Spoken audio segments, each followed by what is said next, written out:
Magmahal tulad ng pagmamahal ng Diyos. Ito po ang salita ng Diyos, ang ating gabay. Magandang araw po sa inyong lahat, lalo na sa ating mga sundalo, pulis, Coast Guard, jail officer, firefighter, at lahat ng nasa serbisyo at sa inyong pamilya. Ngayon po ay Saturday, February 28, 2026, ng unang linggo ng Kwaresma. Ang ating mga pagbasa mula sa banal na kasulatan sa araw na ito ay nagpapaalala sa atin ng professional na lakas at kristyanong pag-ibig. Sa ating unang pagbasa mula sa aklat ng Deuteronomeo, chapter 26, verses 16 to 19, sinabi ng Diyos, "Kayo ang aking bayan. Kung tayo ay sa Kanya, mamuhay tayo ayon sa Kanya." Sa serbisyo, minsan hindi madali ang sitwasyon. May operasyon sa field, may pressure sa opisina, may kritisismo mula sa labas, may pagod at stress na inuwi sa bahay.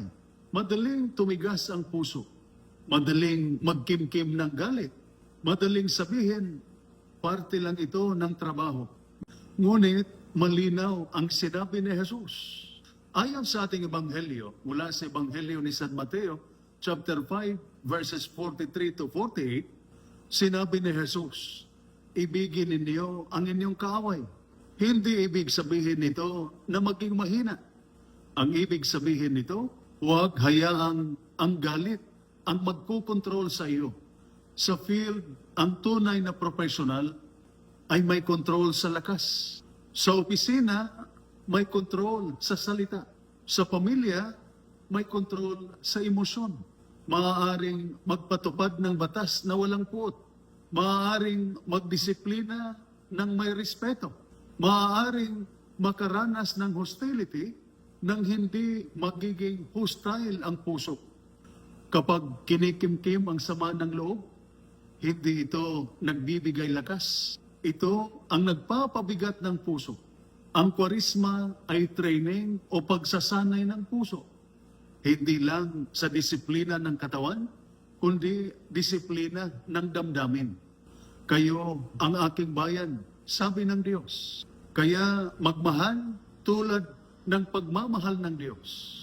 Manatiling marangal, panatilihing malinis ang puso kahit may pressure.